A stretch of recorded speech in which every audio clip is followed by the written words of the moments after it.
the next of the major signs, and that is the issue of Yajuj and Majuj. And the issue of Yajuj and Majuj is actually, for our modern times, I would say, one of the most, if not the most problematic of the signs of Judgment Day. And it has caused many of our youth to question, to doubt. I myself have met people that have actually left Islam because of these types of tales. And we have to be honest and frank and not pretend as if this doesn't exist. Perhaps some of you are not accustomed to hearing people speak like this, but my philosophy is different. We are dealing with the crisis of people leaving our faith, our own children, our own young men and women. And of the reasons why is that we are not answering some of these issues that they bring, and we dismiss them. And I myself have discussed many of these issues with these types of people, and one of them, not the only one, but one of them is Yajuj and Majuj. So we have to be very clear and frank and think critically even as we look at our tradition. So let us begin from the beginning. Who are Yajuj and Majuj? And what does the Qur'an and Sunnah say about them? The issue of Yajuj and Majuj is something that doesn't just occur in the Hadith. It is explicit in the Qur'an. So Allah Azza wa Jal mentions Yajuj and Majuj in the Qur'an. Therefore, it is pretty clear that this is not something that you can say, oh, it's only found in one hadith. No, it is found in many hadith, but even more importantly, it is found in the Qur'an itself.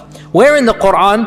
In two specific verses, only two. Only twice in the Qur'an, Allah subhanahu wa ta'ala mentions Yajuj and Majuj. The first of them is Surah Al-Kahf.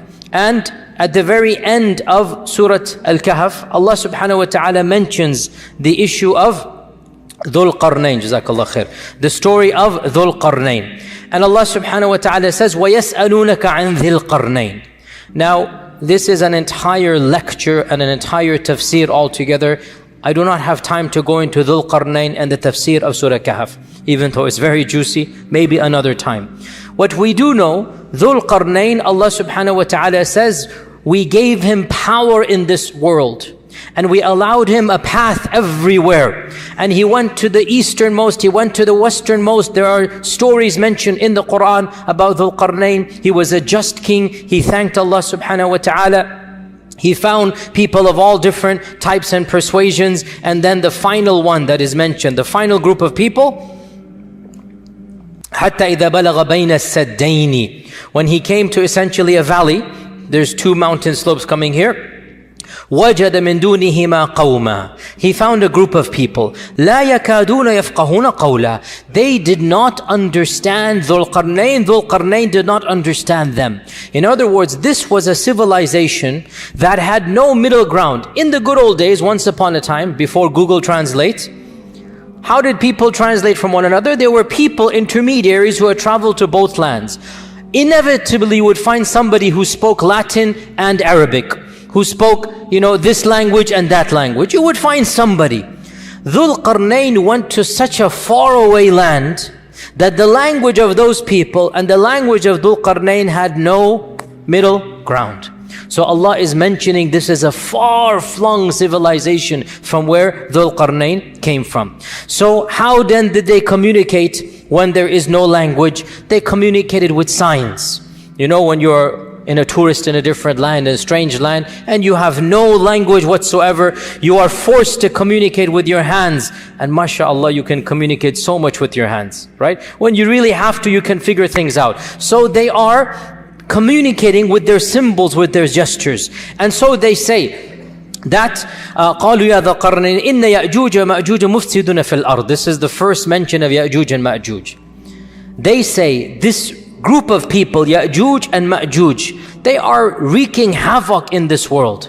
So Dhul Qarnayn, you are a mighty king, you are a powerful person, we will give you something. We will give you money, whatever is the symbol for money, and you build a wall. You protect us from those people.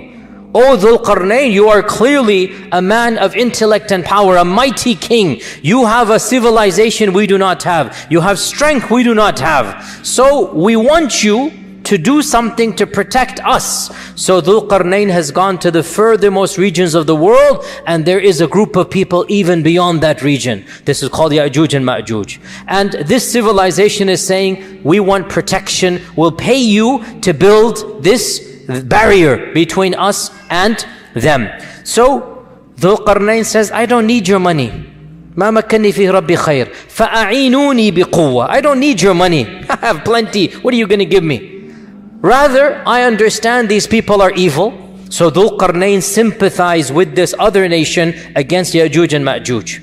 So Dhul Qarnayn said, okay, you know, these people are really bad, Yajuj and Majuj, I'll help you. What do I need from you? فَأَعِينُونِي بِقُوَّةٍ أَجْعَلْ بَيْنَكُمْ وَبَيْنَهُمْ رَجَمًا. I need your strength. I need manual power. I know what to do. I have the brains for it, but I need the bronze. I need the people. So Allah Azza wa Jal then mentions that they took big bellows of furnace and iron and copper, and they made a special type of barrier, and they put these people, they used these bellows of the furnaces on a massive scale, and they made an iron barrier that Allah Azza wa Jal mentions, فَمَسْطَاعُوا أَنْ يَظْهَرُوهُ وَمَسْتَطَاعُوا لَهُ نَقْبًا. Neither could they climb over the wall, nor could they come underneath it, nor could they bore a hole between it. So it is an effective barrier. قَالَ هَذَا رَحْمَةٌ مِّن رَبِّي. Dhul Qarnayn, when he saw what he had done, he said, this is from Allah. Allah has blessed me. Allah has given me this. It's not from me. It is from Allah subhanahu wa ta'ala. Then either Dhul Qarnayn or Allah is speaking. We don't know which one. فَإِذَا جَاءَ وَعْدُ رَبِّي. Most likely it is Dhul Qarnayn or an angel or somebody is saying this. But this wall is temporary. When the command of Allah comes, then this wall will be of no use. It will be gone. وَتَرَكْنَا بَعْضَهُمْ يَوْمَئِذٍ يَمُوجُ فِي بَعْضٍ. And on that day, these groups will be like waves, just intermixing amongst one another, and the trumpet will be blown. So this is the first mention of Dhul Qarnayn, and it deals with the wall, the first mention of Yajuj and Majuj, and it deals with the wall that was built by Dhul Qarnayn. The next mention of Yajuj and Majuj is Surah Al-Anbiya verses 92 to 97. Surah Al-Anbiya verses 92 to 97, where Allah subhanahu wa ta'ala mentions in the Qur'an regarding Judgment Day, حَتَّى إِذَا فُتِحَتْ يَأْجُوجُ وَمَأْجُوجُ وَهُمْ مِنْ كُلِّ حَدَبٍ يَنْسِلُونَ. Until finally Yajuj and Majuj will be allowed out. Futihat. They will be allowed out, and they are going to be pouring down from every single, slope, from every mountain. They're going to be coming. وَقْتَرَبَ الْوَعْدُ الْحَقِّ. And judgment will now be asunder, will now be well close. So Yajuj and Majuj are right before Judgment Day. This is pretty clear in the Qur'an. فَإِذَا جَاءَ وَعْدُ رَبِّي in Surah Al-Kahf. Over here, وَقْتَرَبَ الْوَعْدُ الْحَقُّ. And the inevitable hour is coming. So twice in the Qur'an, Allah mentions Yajuj and Majuj, both of them linking it directly to Judgment Day, right before Judgment Day. Now, by the way, who is Dhul Qarnayn? Dhul Qarnayn is an enigmatic figure, and some of our medieval commentators, and then especially the most famous translator of the Quran of the previous century, Abdullah Yusuf Ali, whose impact in the translation was well known. All of us who grew up in the 70s, 80s, 90s, we know Abdullah Yusuf Ali's translation as being the one that had the most impact, even though, long story, but it wasn't very accurate. Number one. Number two, can you believe, this is a completely tangent, Abdullah Yusuf Ali couldn't speak Arabic properly. There's another point, he plagiarized it, but that's a whole different story, not related to our topic here. Nonetheless, his translation went viral, and in his translation and his commentary, he mentions that Dhul Qarnayn is, who does he mention? Alexander. All of you know this, okay? He mentioned Dhul Qarnayn is Alexander the Great. And it kind of spread amongst the masses, and this is what happens, subhanAllah, how thoughts spread, even if they're incorrect. And so many people thought Dhul Qarnayn is Alexander, but this is really almost 100% wrong, for many reasons. Most obviously is that we know a lot about Alexander the Great. We know a lot about him. and he was not a believer in Allah, he was a pagan. He worshipped the idols. And Allah praises Dhul Qarnayn as being a worshipper. And Allah praises Dhul Qarnayn as being a righteous person. And Allah never praises paganism. And Allah never praises someone in this manner. And Allah Azza wa Jal mentions Dhul Qarnayn says, قَالَ هَذَا رَحْمَةٌ مِّن رَبِّي. So Alexander, really almost impossible. Some modern commentators have said that it is the Persian King Cyrus, who ruled from around 600 to 530 BC. So we're talking about 2,600 years ago, the Persian King Cyrus. And Cyrus, they say he's a candidate because he ruled over perhaps the largest empire the world has ever seen, or maybe the second or third largest. You know, there have been these massive empires. Alexander the Great probably did rule over the most largest empire, but temporarily. The Muslims, by the way, ruled over the largest for the longest period of time. But that's a different thing. Alexander, for a period of time, had more, but it fizzled out with his death. The benefit or the beauty of Islam is that wherever the Muslims went, Islam remained, and Islam and the Muslim civilization was the largest, but it wasn't unified as solid, if you like, as it was under Alexander. So they say Cyrus. But firstly, there are a number of things that don't match up. And secondly, once again, Cyrus was a clear-cut pagan. There is a third theory that I personally am very sympathetic to. But these are just theories in the end of the day. If you don't like it or you like it, it doesn't matter. It's just my opinion or the opinion of some modern scholars. If Dhul Qarnayn were a historic figure, what do I mean by historic? I mean somebody whom we know. Because it is always possible that Dhul Qarnayn is pre-history, pre-recorded history, because recorded history begins around 4,000 years ago. Before that, we don't really have records. Before that, it's just unknown. It's a big black box. Perhaps Dhul Qarnayn is of that time frame. Allah knows. As for recorded history, it goes back around 4,000, roughly 4,000 years or a bit more than that.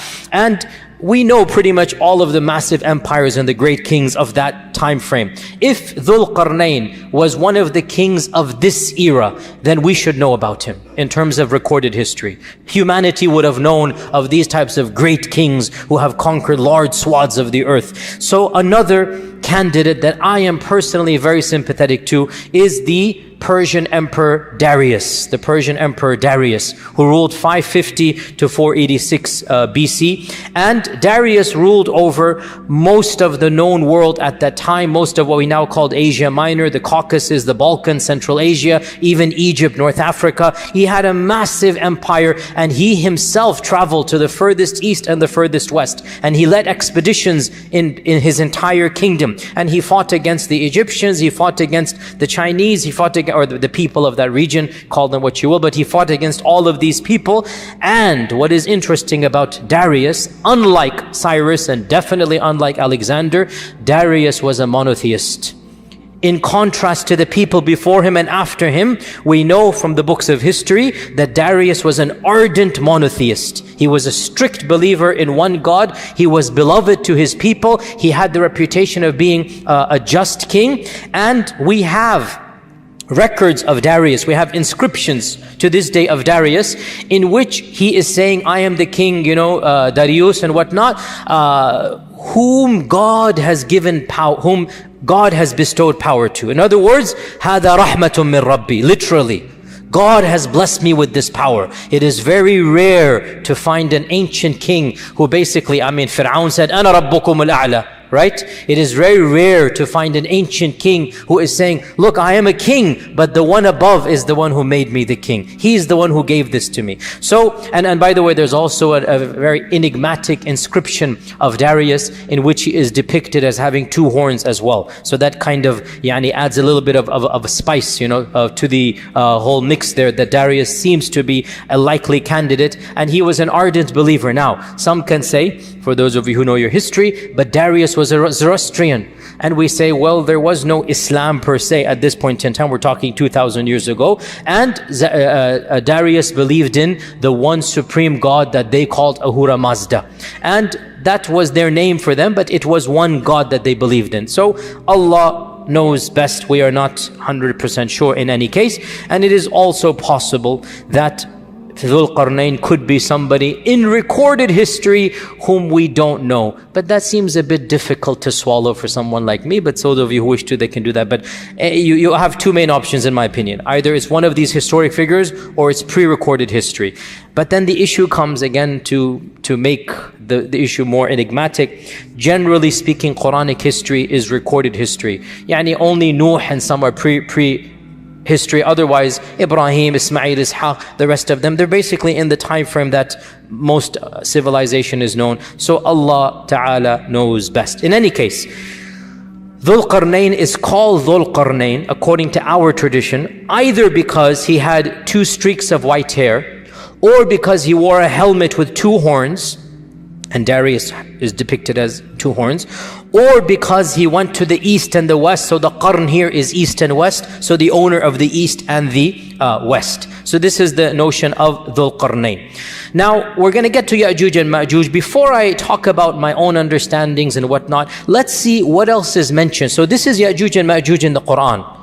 We don't have much about them other than they seem to be a race of savages. They seem to be a race that is barbaric, killing, looting, plundering. And Dhul Qarnayn, who has never met them, is sympathetic that these people are bad. He just wants to build a wall to protect these strangers from Dhul Qarnayn. So what does the Ahadith say?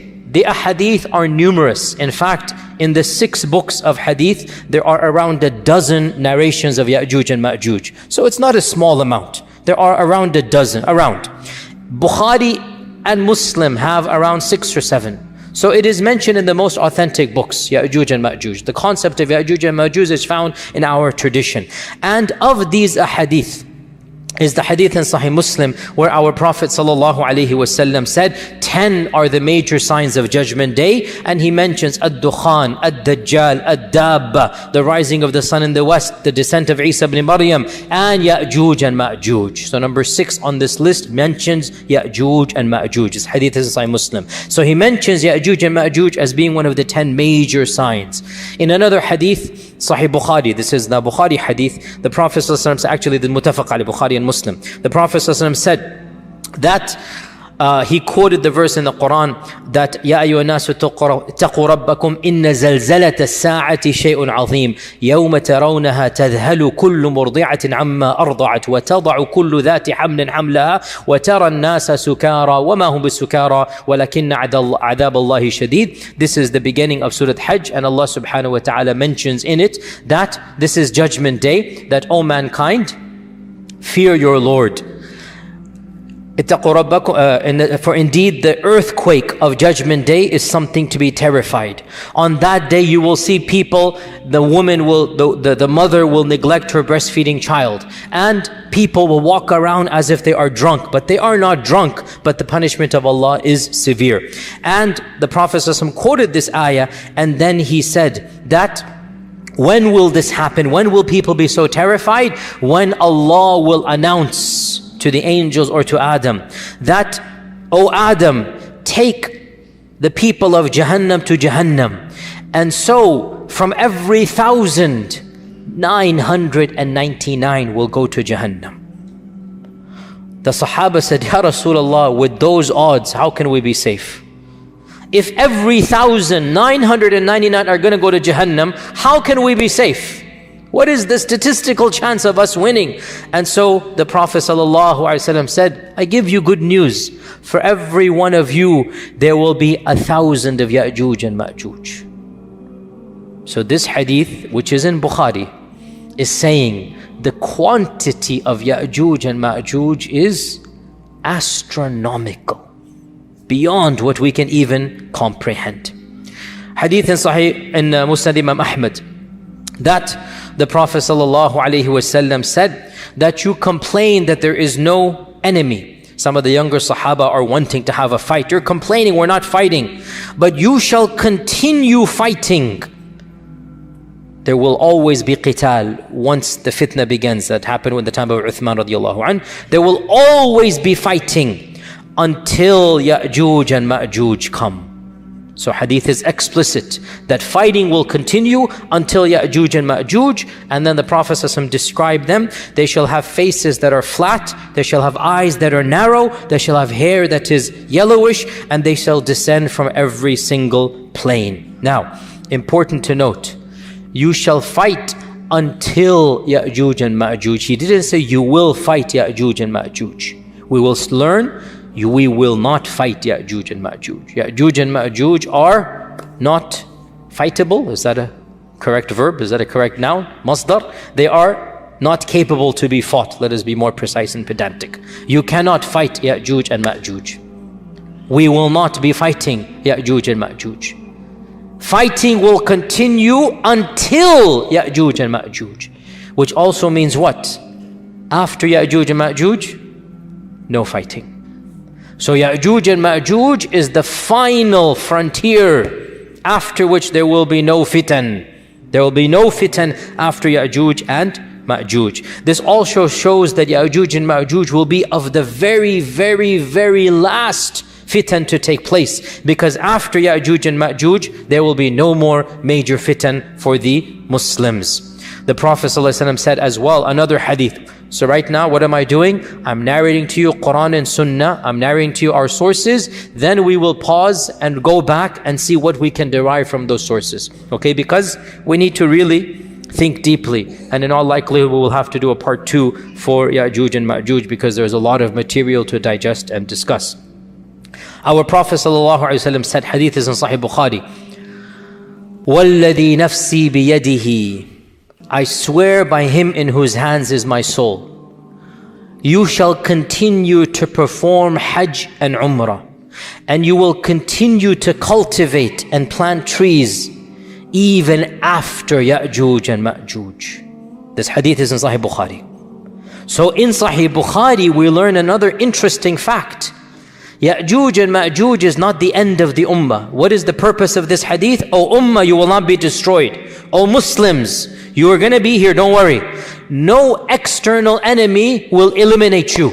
This is a prediction, and it has been true throughout all of history, and it will continue to be true. Our Prophet ﷺ made 3 du'as to Allah, and he said, Allah gave me 2 of them and he denied me 1. Remember this? We went over it a few weeks ago. The second one was, O Allah, do not allow my ummah to be destroyed by an external enemy. And Allah said, I've given it to you. Never will an external enemy decimate and eliminate the ummah, even if they eliminate parts of the ummah. The whole ummah will never be gotten rid of by an external enemy. So the Prophet ﷺ is giving good tidings. You're worried about the Quraysh, you're worried about this and that, don't worry. I am telling you, I swear by Allah, not only will you survive, you will do Hajj and Umrah. You'll retain your religion. And you will cultivate, you'll retain your dunya. Even after Yajuj and Majuj. So, even Yajuj and Majuj are not the end of Muslims. There shall be Umrah and Hajj, and there shall be cultivation and planting even after Yajuj and Majuj. So this is another interesting thing that we derive.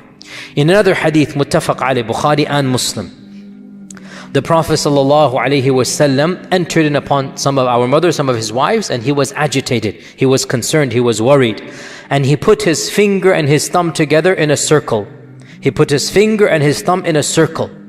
And he said that, La ilaha illallah, waylul lil Arab min sharrin qad iqtarab. La ilaha illallah, waylul lil Arab min sharrin qad iqtarab. La ilaha illallah, woe to the Arabs. And this means Muslims, because at that time all the Muslims were Arabs. Woe to the Muslims, woe to the Arabs from an evil that has now come very close. What is this evil? Salama asked, what is this evil? He said, today a hole of this size, hence the ishara, has been opened up from the wall of Yajuj and Majuj. Now this hadith is muttafaq alayh, the highest level of authenticity for us. Today, a hole of this size has been opened up from the wall of Yajuj and Majuj.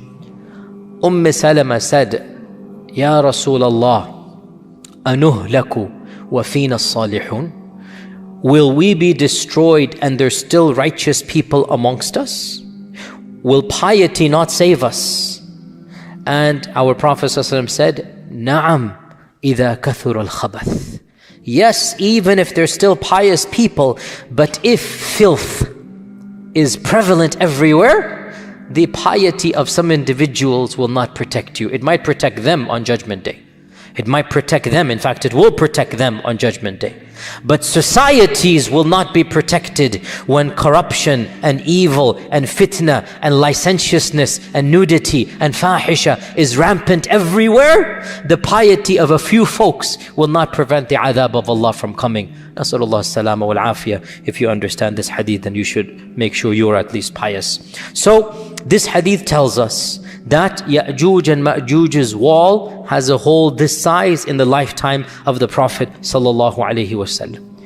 Hadith in Tirmidhi, in which Abu Hurairah narrates that every single day Yajuj and Majuj try to dig out. And every day they are met with an angel. And the angel tells them, enough for today, go back. And so they go back until finally, on the final day, the angel mentions the famous phrase, Insha'Allah, come back. And the next day when they come back, so the narration is very long, it basically means every day they come back and they find all of the work that they have done goes back to nothing. They have to start from the beginning again. Until the last day, when they find they come back, the work of yesterday is still there. They still are carved in. So now they start from where they left off and they break through. So this is a hadith that mentions that Yajuj and Majuj are carving every day, and that every single day they get to a place until the angel turns them back. In another hadith in Sahih Muslim, we learn that after the Dajjal is killed, Isa will congratulate his followers and give consolation to his followers. And within that time frame, or a very short time frame, Allah will inspire Isa that a new group has come. Ibadan li, creations of mine have come. No one can fight them. No one can fight them. So take my servants and go to Jabal Tur, go to Mount Tur and protect them over there. Then Allah will send Yajuj and Majuj out, and so Isa and the Muslims will not see them. They will be protected in the caves of Turi Sayna somewhere. Wherever Musa was, or in that region, there will be protected over there. Now, in this hadith, we learn that Yajuj and Majuj are so dangerous, so evil, that Allah Himself says, nobody can fight them. Interestingly enough, this army has just fought the Dajjal. This army has just fought the Dajjal, and they have won over the Dajjal. And they are told, you cannot fight Yajuj and Majuj. In fact, it is so bad that Allah protects them even from seeing Yajuj and Majuj. They just flee by the command of Allah before Yajuj and Majuj come. They find protection in the caves that Allah tells them to find protection in before Yajuj and Majuj come, and they remain in those caves. For how long? Allah subhanahu wa ta'ala knows best. And in fact, in one narration, it mentions that Isa and his followers, they will seek refuge in a cave for so long that what is the term I'm looking for? The head of a ram, the head of a goat, the head of a ram, a dead ram, will be more precious to them than 100 gold dinars. Now the head of a ram is almost useless. It has no meat. It has nothing you can benefit from. You throw it to the side. But they will be in the cave for so long that that head will be more precious to them than 100 gold coins. A fortune. They have nothing to eat and drink until finally, when they notice whatever they notice, we don't know, the hadith doesn't mention, maybe there's quiet, maybe there's something, they will say, who can go and volunteer and see what is going on outside the cave? So a man will volunteer, he will be considered the best of them, and he will resign himself to die the death of a shaheed.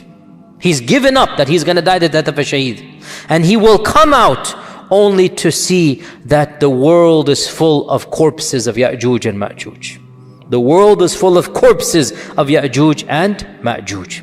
And then he will call out the people, and they will come out and they will see not a single handspan of the earth except that it is piled with Yajuj and Majuj, and the world will stench. There will be a stench that they cannot bear from Yajuj and Majuj's body. So they will desperately plead to Allah subhanahu wa ta'ala at this. And Allah Azza wa Jal will send a rain that will cleanse the earth, a cleansing that it has never had before. Deep cleansing from Allah Azza wa Jal. In another narration, Allah will bring a special type of bird that will pick up their bodies and take them away. So we have the removement of the corpses, then we have a special rain that will wash away the remnants as well. So this is another tradition from Sunan at-Tirmidhi. We also have in Musnad Imam Ahmad the phrase, which is also in other books as well, that Allah Azza wa Jal will send Yajuj and Majuj, and they will descend from every single plane. وَهُم مِّن كُلِّ حَدَبٍ يَنْسِلُونَ. This is a Quranic verse. And they will pass by At-Tabariyah, and they will drink from At-Tabariyah. It's a massive lake. We'll mention which one it is in a while. And by the time the last of them passes by, there will be no water in the lake of Tabariyah. And the last batch will say, there used to be water over here. And Isa and his followers will remain trapped in a cave until the head of a lamb is more precious than 100 gold coins, as I mentioned this also in Tirmidhi. Then they will make dua to Allah to save them from Yajuj and Majuj. So Allah will send a disease against them. Yajuj and Majuj will not be killed with the sword. Allah will send a disease against them that will attack their necks, and they will die the death of one person. When one of them dies, all of them die. It is a simultaneous death. The death of one person. These billions or millions or hundreds of millions of people, they will die instantaneously, the death of one person. The death of one person, and then this man will come out. The hadith goes on the back to the one that I mentioned. The man will come out terrified, scared. He will find everybody is already dead. Then Isa will come out. They will find not a single space to stand except the bodies will be rotting. So Isa will make dua again. So Allah will send birds with the necks of Bakhtari camels. Bakhtari camels, the Bactrian camels, the camels that have these U-shaped necks. There will be birds like this. Massive birds will come, maybe Tayran Ababil, something like this. They will take them and then throw them wherever Allah subhanahu wa ta'ala wills. So this is another narration. Yet another narration. Yajuj and Majuj will conquer everybody in this earth. They will kill everyone. Pause here, footnote. Who will they kill? Clearly not the followers of Isa. So the remnants of the army of Dajjal, anybody who fled and was not caught, any human beings that have not embraced Allah and believed in Isa at this point in time, these will now be destroyed by Yajuj and Majuj. So Yajuj and Majuj will conquer the world, and they will get to Tur, and Tur is where Isa is. They will get to Tur. In one narration, they will get to the Jabal of Quds, the mountain of Quds. Is this Mount Olives? Is this the mount that is in front of Aqsa? In that region they will be. And they will find nobody to conquer. They've conquered everybody. So one of them will say, we have conquered the inhabitants of this world. Let us conquer the inhabitants of the heavens. So they will throw an arrow towards the heavens, and Allah will cause the arrow to come back full of blood. In another narration, they will wave their spears towards the heavens, and Allah will cause their spears to come back with blood. And so they will say, we have now conquered those in the heavens.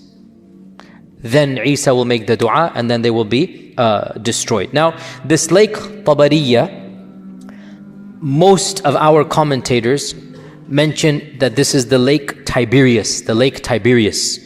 And this is also called by the Christians the famous Sea of Galilee, the Sea of Galilee. Okay, and to this day it is called Tabariya by the Palestinians and the Arabs of that region. Tabariya it is called, the Sea of Galilee. And the Sea of Galilee, it is a massive, massive lake. It is a massive amount of water. It has fed the crops and the people for 2,000-3,000 years.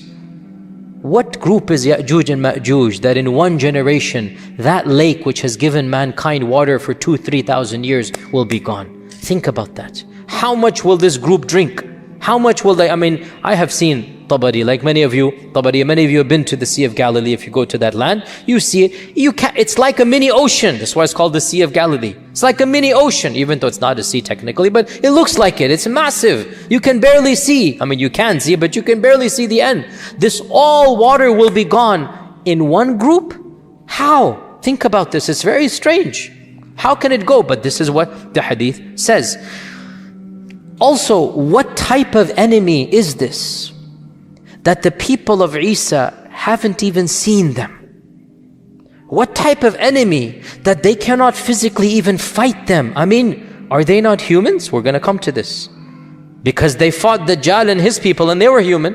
What is going on here? That they are not even seeing them. The man who's going to go see them is thinking he's going to die just by looking at them. He's already made up his mind, I'm a shaheed, I'm going to die. He volunteers the death of a shaheed, like there's no way I'm going to be coming back. So we also have in a number of traditions as well, what demonstrates their quantity is that the Prophet ﷺ said that the Muslims will use the weapons and the armor of Yajuj and Majuj for many years to come. So they will get this stuff. In one hadith, in Musnad Imam Ahmad, he said, the beasts of the earth will grow fat and feed themselves for many years from Yajuj and Majuj. So the corpses will be so much that Yajuj and Majuj will fertilize the earth. And from this fertilization, there shall be a time of great opulence in terms of food. Perhaps the most opulent time in the history of mankind will take place, where our Prophet ﷺ said, one pomegranate, one rumman will feed an entire tribe, and one leg of lamb will be enough for a large group of people. In other words, things are going to change. Small quantities, or maybe it's not small, maybe the rumman will be a massive amount. Maybe things are going to change, and again we're going to come back to these interpretations because these are all cryptic phrases and perhaps we can rethink through them, if only to save the iman of our young men and women who are rethinking through these things as well.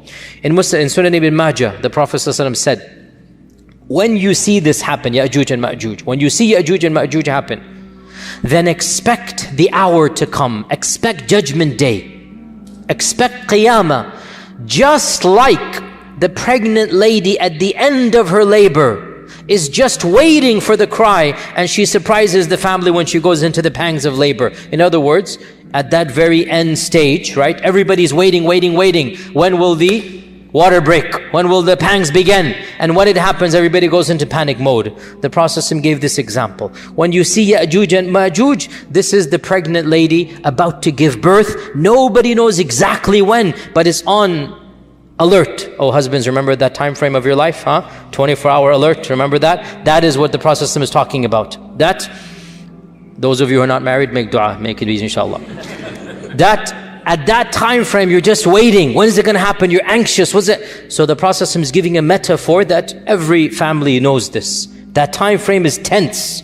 You don't know, you're expecting. So the Prophet said, when you see Yajuj and Majuj, that's the time frame. Just like that pregnant lady will be given birth at that time. Now, what do our classical scholars say about Yajuj and Majuj? So, firstly, is the term Arabic or is it non-Arabic? Our scholars, some of them said that the term is Arabic and it comes from ajja. Ajja ya'ujju ajjan. So, ajja means to kindle fire. Ajja means when the fire spurns outwards. However, in my humble opinion, it is not sound to read in Arabic meanings to proper nouns that are found in the Qur'an and Sunnah. because Arabic is a language that has come, in the time of our Prophet, it reached its pinnacle, but it wasn't around 10,000 years ago. It was another language back then. If you know the study of linguistics, if you know language, languages evolve. Languages are things that are fluid. Language never stays the same. It is something that comes and goes, and all languages are interconnected in the great family of languages, and you have these, language bundles, if you like, the Afro-Asiatic language, the Semitic and Hebrew languages, the Romance languages. You have these language bundles that are all interconnected, and interestingly enough, footnote here, they all go back to one language. There is the mother of all languages. And why are we talking about languages? Let's get back to Yajuj Majuj. So they say that Yajuj Majuj goes to Arabic, and I say, I'm not buying it. It's a classical noun. It has very little to do with Arabic. As well, the term Yajuj and Majuj is found in pre-Islamic literature, Gog and Magog. It is found, it is pre-Islamic, Gog and Magog. And it is mentioned in the Old Testament, Gog and Magog, and in the New Testament. The book of Revelations mentions the release of Gog and Magog, that Gog and Magog are going to gather for the battle. So this is in the book of Revelations, and this predates Islam. So there's references to Gog and Magog that they're going to gather for the great battle as well. So the Old Testament mentions Gog and Magog, the New Testament mentions Gog and Magog, and the Midrash mentions Gog and Magog. What is the Midrash? The Midrash is like the tafsir literature for the Jews. The Midrash is the commentary on the Torah, and it consists of legends and fables that go back many centuries before Islam. You have the Babylonian Midrash, you have other Midrashic texts. So the Midrash is pre-Islamic Jewish exegesis. It is tafsir literature that is ancient. It's not the Torah. It is the commentary of the Torah that the ancient sages, the rabbis, the ulama of the past, they commented on. And in the Midrash you find some very interesting literature, which is not the time to go into, but there are parallels with the Qur'an and Sunnah, which you can, anyway, let's not go down there. So where are we? So, Midrash. The Midrash mentions Gog and Magog. What does the Midrash say? The Midrash says that there will be a forerunner to the Messiah. We talked about the concept of Messiah in Judaism, remember? You guys remember, right? And Moses Maimonides put belief in the Messiah as a part of his 13 points of Aqeedah. Is it the 11th or the 12th point? We're going to believe in the Messiah. A day will come when the Messiah will come. It is a part of Jewish literature. What I didn't tell you in that class 2 weeks ago, because it's not related, but now I should have mentioned it in hindsight, they actually, or some segments of Judaism, believe in two types of Messiah, the minor Messiah and the major Messiah. Now that we're talking about Gog and Magog, I have to bring this up. So they say that there will be a forerunner to the real Messiah. And this forerunner will defeat Israel's enemies. When they say Israel, they don't mean the country, they mean Bani Israel. Remember this, right? When the Midrash says Israel, they mean mu'mins, Muslims, i.e. Jews from their perspective. You understand? They don't mean the country. So they say that this Jewish messianic precursor, the minor Messiah, will defeat Israel's enemies, Gog and Magog, and then the real Messiah will come, and then judgment will take place, and then the righteous will be rewarded, meaning with Jannah, if that's their reward. Now, this is interesting because this is Midrashic literature, and it mentions two figures. And it mentions Gog and Magog, and it mentions Judgment Day, all in the same paragraph. Allahu A'lam, we have the Mahdi, we have the Messiah, we have Gog and Magog, we have Yawm al-Qiyamah, all in the same paragraph as well. We find those things. Now, I did mention briefly there are two ways to interpret these things. If you're a secular, agnostic, atheist, if you're a person who believes in history and not God, then you will say, look, Muslims, Jews, they are taking from one another, right? And that's the standard interpretation of modern day academics. The Great Flood is a myth that transcends all civilizations according to modern historians. As I had mentioned, I think earlier, the Great Flood is a myth. I'm saying as a secular historian, it is a myth that transcends all civilizations. Every civilization believes in a Great Flood.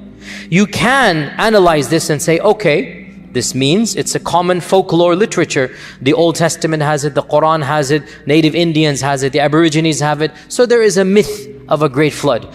Or you can flip it around 180 degrees And you can say, the reason why all of these civilizations have the myth of the Great Flood is because it's not a myth, it's a fact. You can flip it around, and that's what we would do. So the fact that the Midrash mentions the pre-Messiah, Gog and Magog, the Messiah, Qiyamah, and Islam mentions it, could be the source is the same.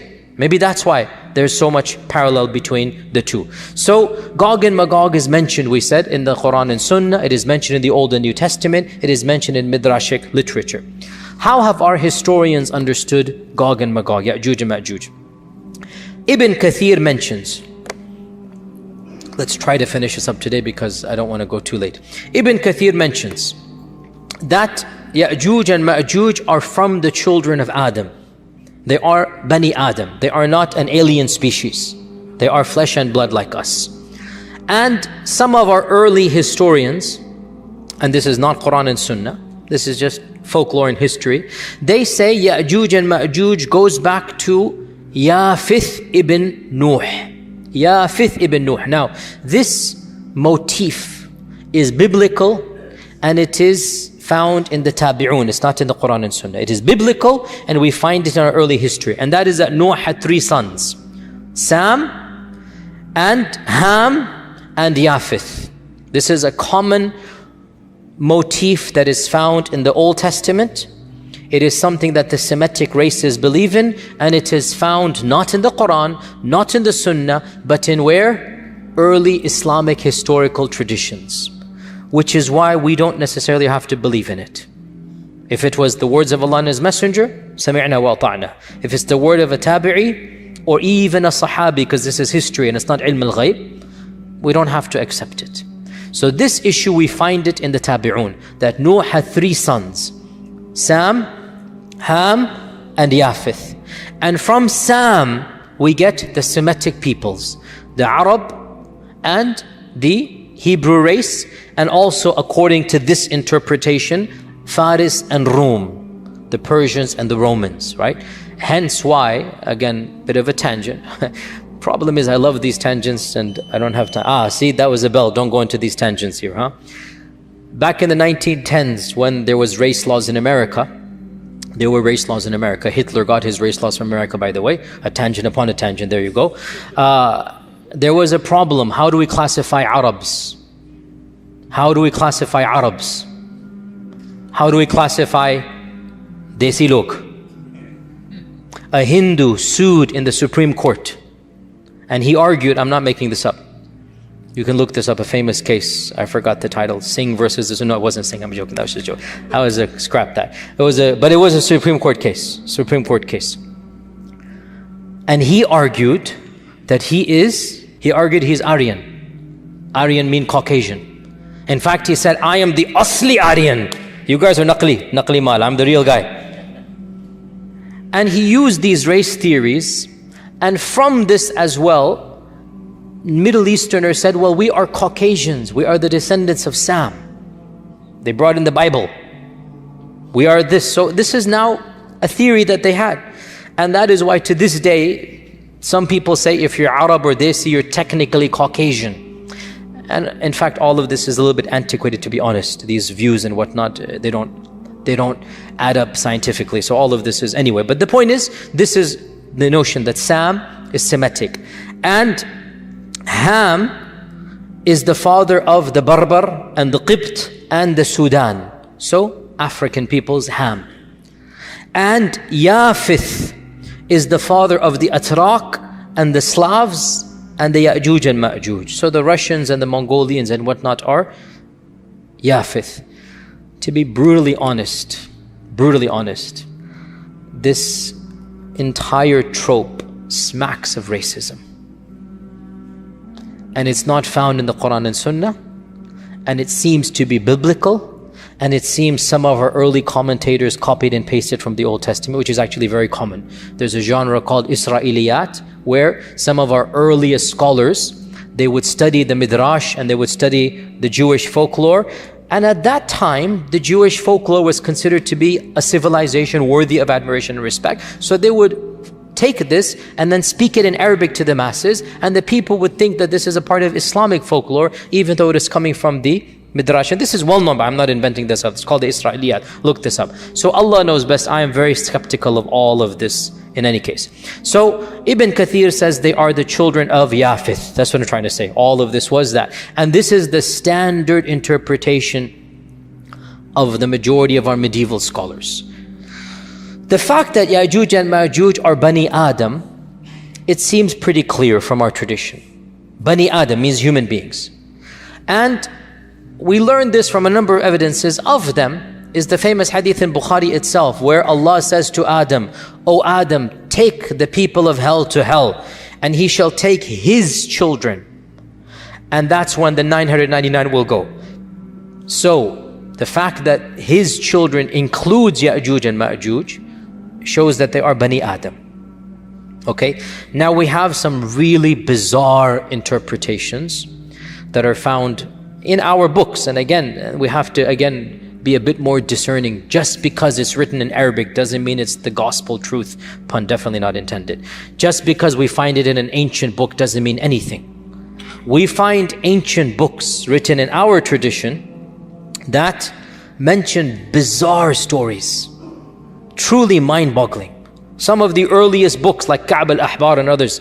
And there is a tradition found that once Adam had a wet dream and his fluid fell on the earth, and that earth sprouted forth and it became Yajuj and Majuj.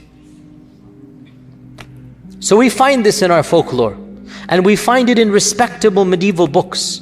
And that's why, dear Muslims, we do need to be critical of our own tradition. We do need to be.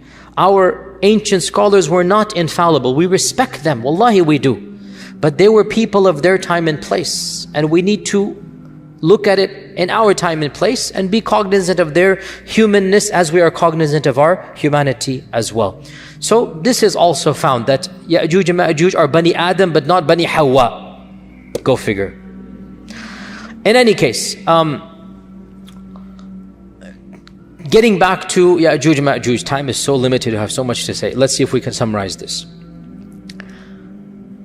To be brutally honest, standard medieval interpretation of Yajuj and Majuj is the following. This is what you find in Ibn Kathir, you find it in the tafsir literature of As-Samarqandi and of Al-Tha'labi, and basically this is the mainstream interpretation for our classical and middle ages of Islam.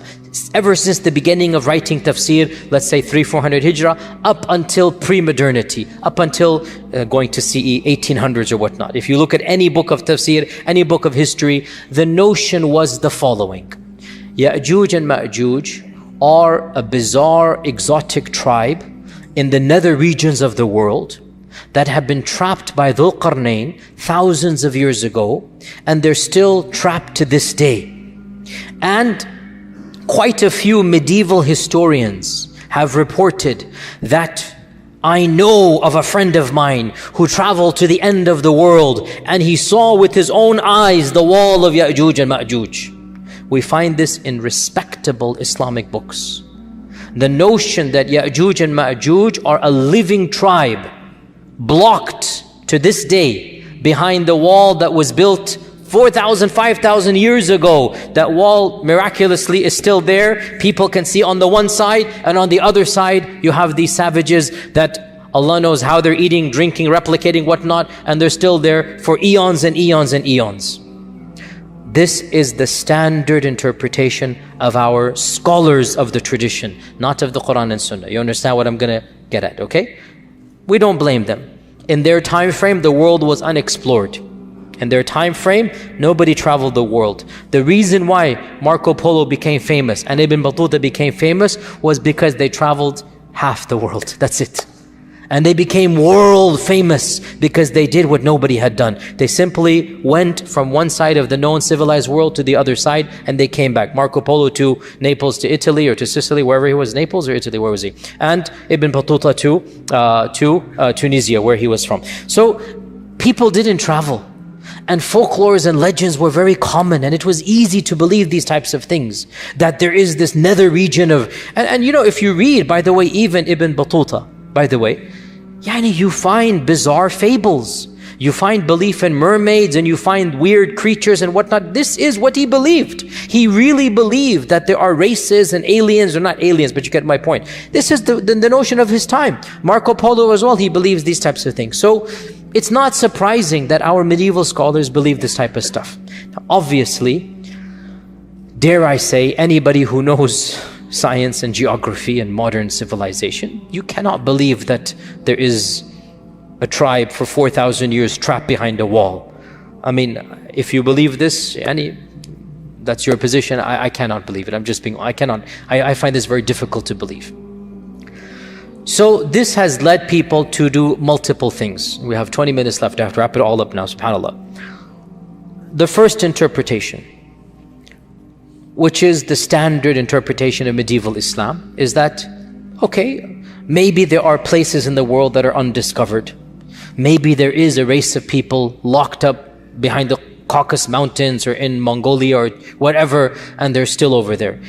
And Greenland, Greenland, interesting. How would Dhul Qarnayn get to Greenland? Because he's traveling. فَأَتْبَعَ سَبَبًا. He didn't go on a ship, he walked on a road. So that kind of, it's not the Bermuda Triangle, no. But many Muslims still believe this. I'd have nothing to say to this. If you believe it, I have nothing to say. I don't believe it, is all I'm trying to say. I'm not trying to dismiss any person's belief, and this is the belief of medieval scholars. If you still believe that there's a big wall that is lasting for thousands of years, and by the way, no human structure is that fortified for 4,000 or 5,000 years that nothing happens to it. Even the Great Wall of China needs to be built up or whatnot. I mean, it doesn't work that way. But anyway, if you believe, and anyway, so this is, what can I say? If you believe it, you believe it. I am somebody who, what can I say? My mind doesn't believe this. Others have said, we need to reinterpret Yajuj and Majuj metaphorically. And this goes back to another thing that I kept on stalling when we talked about the Dajjal, because I wanted to talk about it with Yajuj and Majuj. And that is this newfangled interpretation, and it is newfangled, you do not find it in pre-modernity. This is a very modern interpretation. It only begins in the 60s and whatnot, and it has now become common, very common, so much so that many famous people, many mainstream people are explicitly or implicitly saying it in this land and in some islands in the Bermudas as well. There's a famous person who's well known for this type of theory, no names mentioned, it's not my philosophy to mention names typically, where they say Dajjal and Yajuj and Majuj are symbolic. Symbolic. It's not an entity. Dajjal is, he will say, globalization. And Yajuj and Majuj, they might say Russia and America, the superpowers. And honestly, I mean, okay, jokes aside, I admire the fact they're trying to salvage the tradition, because they understand that mainstream interpretation doesn't make sense. So they're trying to salvage the tradition, and they say, you know what? Dajjal is a demonic force. Dajjal is a global empire. Dajjal is the new world order. Then you get into the triangle and the eye and this and that, and the whole rabbit's hole begins. You can now, once you go down the rabbit's hole, make dua, there's nothing to be done once a person goes down that hole. What can I say? If a person believes this as well, the problem comes. The same traditions that you get the concept of Dajjal from, those same traditions tell you a lot about the Dajjal. So you can't pick and choose and reinterpret everything. Either you reject Dajjal in totality, which some progressives and modernists have done. Dajjal is not mentioned in the Qur'an. They reject all hadith. So they say, khalas, let's be done with. And they reject Yajuj and Majuj hadith. So they say, well, the Qur'an just mentions 2 tribes, so they're going to come, some races will come and have a big war. Fair enough. If your principle is you're going to reject hadith, that's not ours. If your principle is no hadith, then you can derive an entire interpretation that is independent of mainstream Sunni Islam and be gone with it. But the deal of these folks is they claim to be Sunnis, and they are popular in Sunni circles, and they are trying to metaphorically reinterpret these traditions. And we say that I don't think in this case you can have your cake and eat it as well. It's nice too. I love to have my cake and eat it as well. But in this particular case, I don't think it is methodologically sound. Because the same traditions that tell you about Dajjal, tell you about Yajuj and Majuj, they have all of these details we mentioned. And it's pretty vivid, the impression given, right? Dajjal will be killed by Isa, one-on-one. The blood of the spear will be shown. It's clear. Yajuj and Majuj, the corpses will be piled up. I mean, those same traditions mention what we have just mentioned. So I'm not too sympathetic to this reinterpretation as well. Is that clear? I personally don't buy it. A third interpretation, and this became common. The first person I know who said this was back in the 50s. Maybe reformed, but at first I know, back in the 50s. He said that Yajuj and Majuj are the Chinese race. And the great wall that was built by Dhul Qarnayn is the wall of China.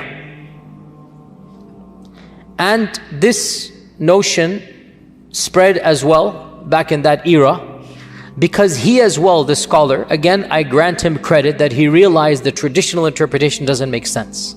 So he said, we need to rethink through this. So he attempted to rethink through, and frankly, for his time and place, it was a bold move because he was criticized by mainstream Sunnism. Mainstream Sunni scholars said, no, we believe in this and that. But he wanted to, again, salvage the tradition. Of course, what is the problem with believing that Yajuj and Majuj are the Chinese folks and the Great Wall in the Qur'an is the Great Wall of China? What is the problem with, where does one begin? There are so many problems with this interpretation. I mean, of the problems of this interpretation is that we know exactly who built the Great Wall. And he wasn't a believer in Allah. Jin Shu Shuao. He wasn't a believer in Allah, the famous emperor. He was one of the pagans of the, Shinto, whatever religion it was. And the Great Wall was actually built to protect the Chinese people from within, not from without. And the Great Wall is not a barrier that is impenetrable. People go in and out all the time. In fact, gasp, shock, I myself have gone in and out of the Great Wall. I in fact did a video that went viral 2 years ago. I took a group to China 3 years ago. And I stood on the Great Wall, and I have a video, YouTube clip. Is the Great Wall of China the wall of Yajuj and Majuj? You can look at it yourself. And I said, no, it's not, don't worry. It's not the Great Wall of there. So, this as well, it doesn't make sense, neither heads nor tails, Nasar na per, literally, neither heads nor tails. Doesn't make any sense. The wall of Yajuj and Majuj is not the wall of China in any stretch of the imagination. It doesn't make sense as well. Where does this leave us? Another group says, and this is something that I have heard myself, some ulama say, that perhaps Yajuj and Majuj are not on earth but under earth. That's why the satellites haven't discovered them. And this, again, I appreciate the salvaging, I really do. But how can human beings survive? No vegetation, no plants with the sun, no oxygen, food, drink, thousands of years. And according to these traditions, we're talking about gazillions of people. What is the answer to this conundrum of Yajuj and Majuj?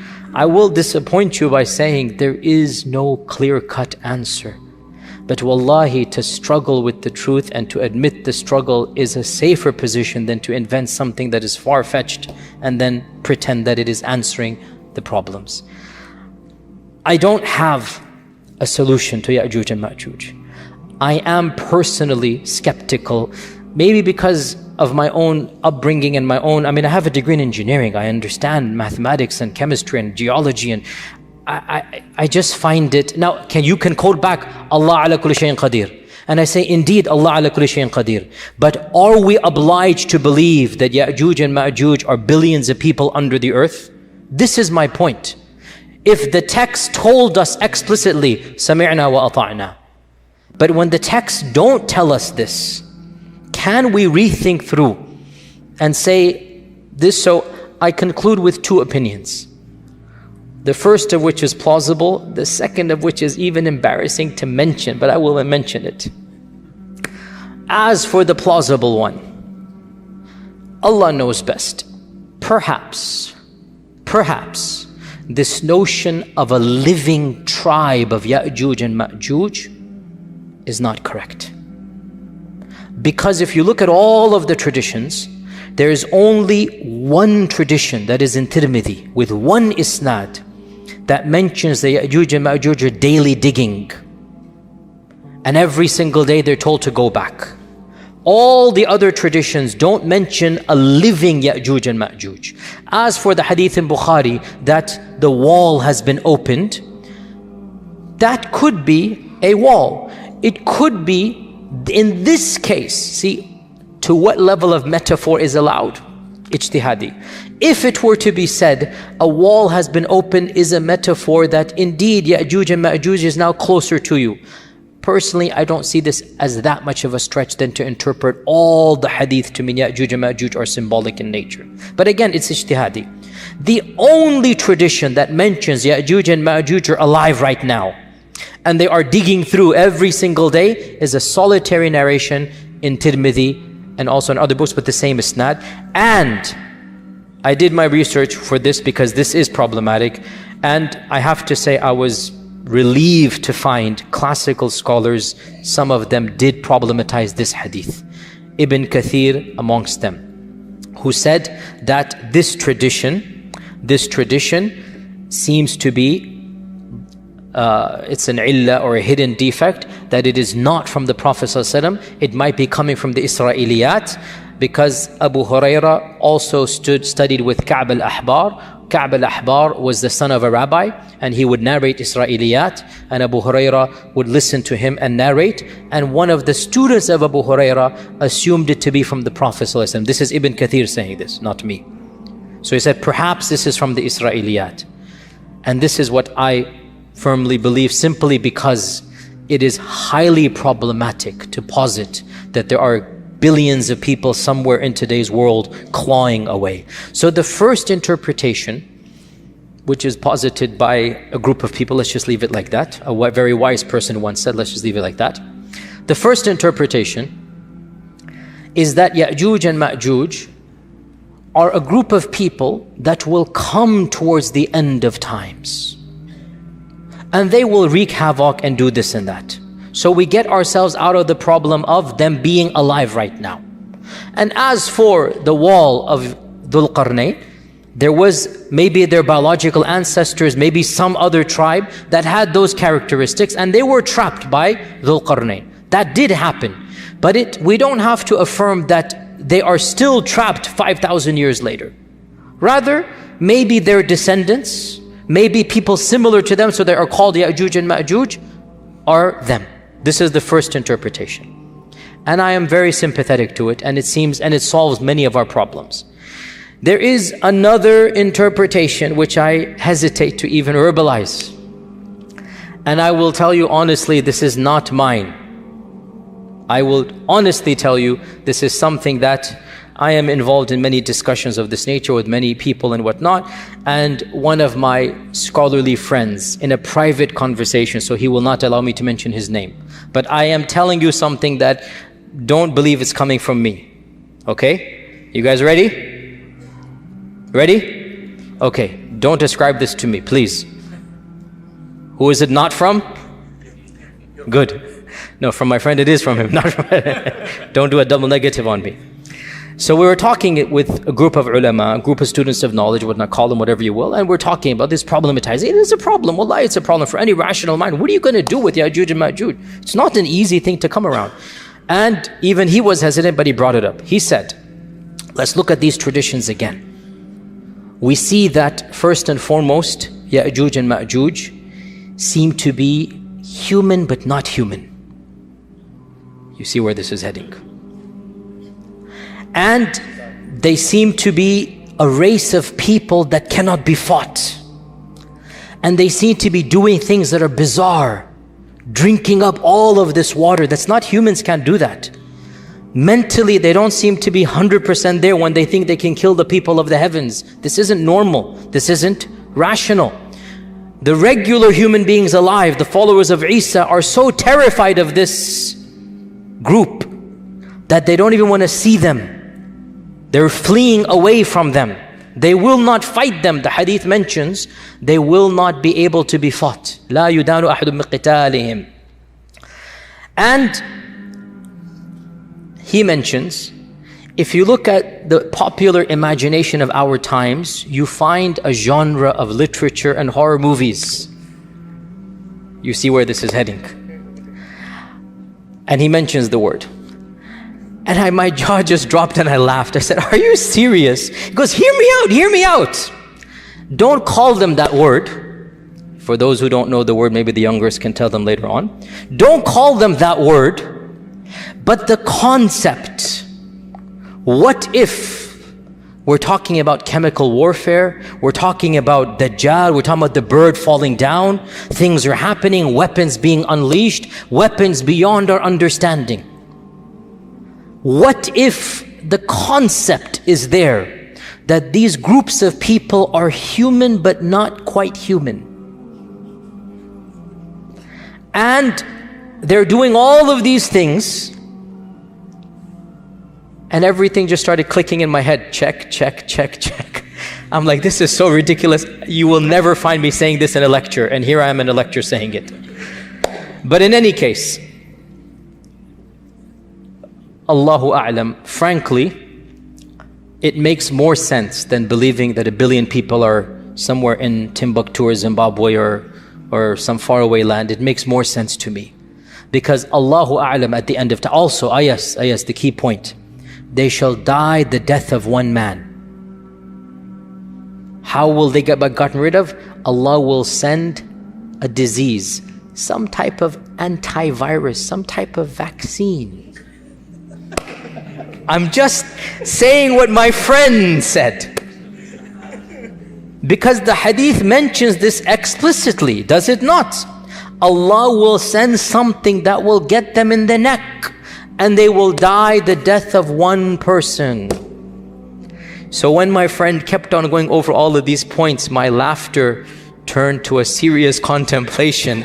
And I said, but how do we tell the public this?